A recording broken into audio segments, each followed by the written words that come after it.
Have you ever had to deal with someone who seems to think they're better than you or that the world owes them? This might be entitlement rearing its ugly head, and it can be really frustrating. Welcome back to Savvy Psychologist. I'm your host, Dr. Jade Wu, and every week I'll help you meet life's challenges with evidence-based research, a sympathetic ear, and zero judgment.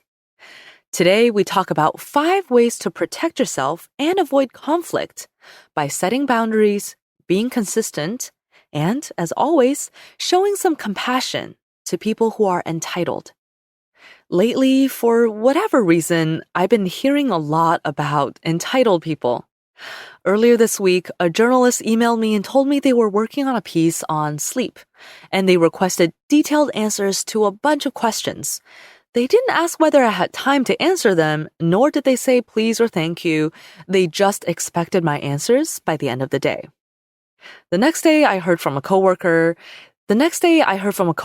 who had waited 3 hours for a client who stood her up. This was after the client had demanded to meet in person, even though everyone else was doing virtual appointments.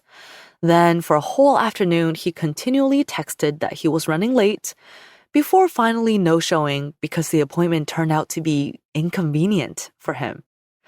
Finally, I've been lending an ear to professor friends who are in the midst of a semesterly ritual, dealing with students who haggle for grades. One friend said that a freshman attended her virtual office hours and said, "You gave me a B on my paper?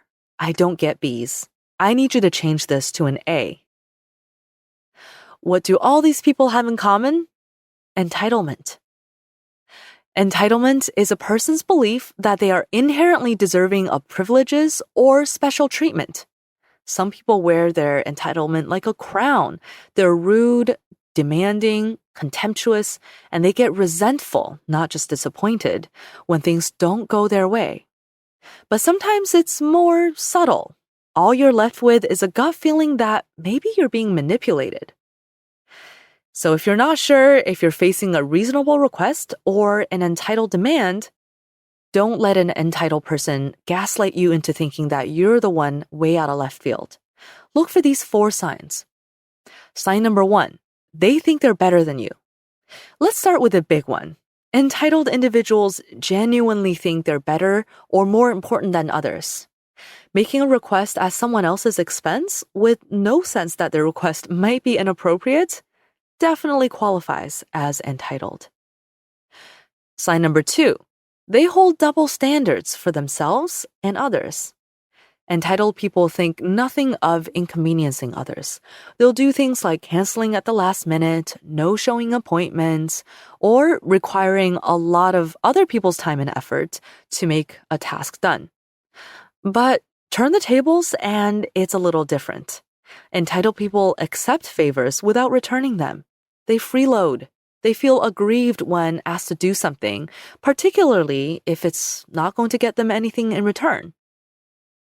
And the third sign that someone might be entitled is that they have a hard time playing fairly, because fairness implies equality. Entitled people have difficulty compromising or negotiating or following rules or waiting their turn or taking one for the team. They don't apologize because they feel like that's okay. And the last sign that someone might be entitled, they have a tendency to manipulate and control others. They think that manipulating and controlling behavior will get them what they want.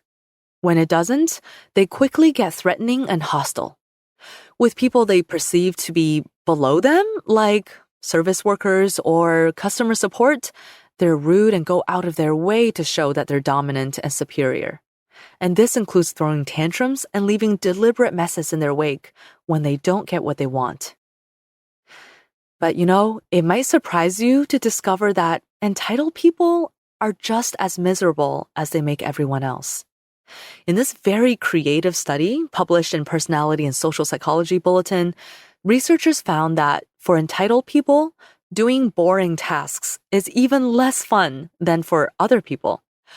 Although we all have to do boring tasks sometimes, because entitled people feel dull tasks are beneath them, they really hate doing them. And ironically, their perception of time actually slows down, so it feels like the task drags on forever. Even more important is that entitled people have conflict with other people more often. A study by researchers from the University of Michigan showed why. The answer lies in the types of goals they set for themselves. Entitled people set what the researchers called self-image goals, meaning their aim is to have others respect and admire them. Notice I didn't say like them. That's a little different. When they get the admiration and respect they crave, whether it's deserved or not, they drink it up like someone in a desert who found a glass of water. It feeds a grandiose view of themselves that actually covers up a fragile core of insecurity. Mix together deep-seated insecurity, an inflated view of their own importance, and valuing admiration, it's just a recipe for thin skin. Entitled people are notoriously hypersensitive and will let loose hostility and punishment towards anyone who doesn't work to prop up their fragile self-image. But hostility and punishment are not good ways to get people to admire or respect you. Instead, those behaviors alienate and isolate. According to that University of Michigan study, it's a strategy that backfires. It makes sure that entitled people have chronic relationship problems. By contrast, non-entitled people set what's called compassionate goals, meaning they want to make a difference in the world, support others, and feel close to those they love. In short, compassionate people want to contribute, and entitled people want to win and be admired for it. But here's the secret. It's only when you realize life isn't a contest that you actually win. All right, now we know what entitlement is, 5 ways to deal with an entitled person. It's really a challenge to be friends or coworkers or, God forbid, partners with an entitled person because a relationship is supposed to be equal. But entitled people see themselves as superior and will always put their agendas first. So how to stop the madness? Let's try 5 tips. Tip number 1 is to use wish fulfillment to set limits. An entitled person will hold all sorts of expectations. A friend may expect you to babysit on a moment's notice. A grown child may expect to inherit enough that she doesn't have to bother saving for retirement. Or a student expects a better grade just because they're used to getting A's. These expectations will be dropped in your lap, but here's the thing. You don't have to pick them up. Leave the expectation lying there. You don't have to fulfill it. And make it clear that you can't or won't fulfill the expectation, but do it without blame or criticism. And a great way to do this is through wish fulfillment, which might sound something like this. I really wish I could be on standby to see you this afternoon, but I have other clients who already have appointments with me. Next time, please check in with me a few days in advance, and I'll try my best to get you on the schedule. Here's another example. I wish I could just give you an A, but the rules of the university and my ethical code as a professor won't allow it. I'd be happy to provide some feedback on this paper so that next time you can get a better grade. Say you wish you could fulfill the request and then politely make it clear that you cannot. Sometimes just acknowledging that you heard the entitled person's demand can ease the tension. All right, so now we know how to say no to entitled people. What do we do about everyone else? So tip number 2 is actually to treat everyone equally as much as you can. If you've ever been in preschool, you've probably heard your teacher saying, "You get what you get and you don't get upset." Do the equivalent to stave off entitled kids or employees or students. Don't bend the rules or make exceptions for one entitled person if you can't do the same for everyone. And why? Well, because making exceptions feeds into the idea that the entitled person is special and superior. Plus, it has the side effect of making others feel resentful. Just like in preschool, everyone will feel more secure if you just run a tight, egalitarian ship. Tip number 3 is to feel a little compassion for people who are entitled. Yes, they can make your blood boil, but underneath it all, there's that raging sense of inadequacy. It does not mean that they can treat you like dirt, but it can be helpful to remember that their lives and relationships, however they may look on the outside, are probably pretty miserable. It's not your job to change their personality, but by doing the polite, sticking to your boundaries thing like we talked about, and treating everyone equally, you may actually be helping by modeling good behavior. And being compassionate and feeling compassion for them also models good behavior for how you should treat people.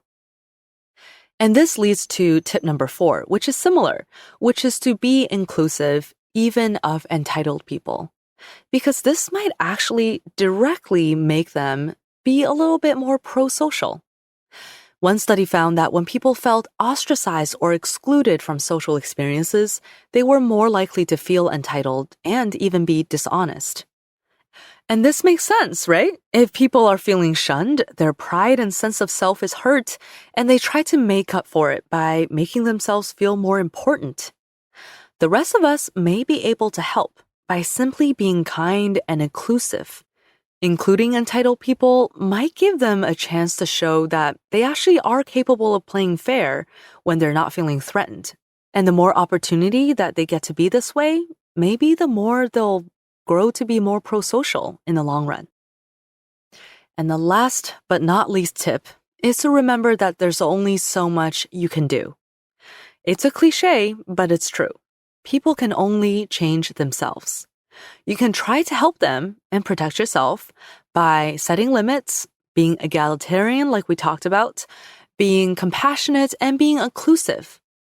But ultimately, if someone is not being kind, if they're being entitled, and if they're pushing others around, and they keep doing that no matter how many chances you give them, you cannot change them. Just do your best to steer clear in that case. It's one of the few times in life where maybe being punished with a silent treatment is actually a blessing. To wrap up, as Malcolm Forbes famously said, you can easily judge the character of a man by how he treats those who can do nothing for him. So, tip your waiter generously, smile and ask how your barista's day was, and give up your seat to the elderly lady on the subway. The aim of treating others with respect and kindness isn't to be better than entitled people. That misses the point. Instead, it's to make everyone's day just a little bit better or easier, which, ironically, is exactly how to gain true admirers. Thank you so much for listening. Let's continue the conversation on social media. Tell me what's on your mind. Let me know what you'd like to hear about. I'm planning 2021 episodes, so I'm all open to ideas. You can find me on Facebook and Twitter. I'm at QDT Savvy Psych. I'm also at Jade Wu PhD. We can also keep in touch through the Savvy Psychologist newsletter. Savvy Psychologist is audio engineered by Steve Rickeberg and edited by Karen Hertzberg. As always, Savvy Psychologist is strictly for informational purposes and does not substitute for mental health care from a licensed professional. Thank you again so much for joining me, and I'll see you next week for a happier, healthier mind.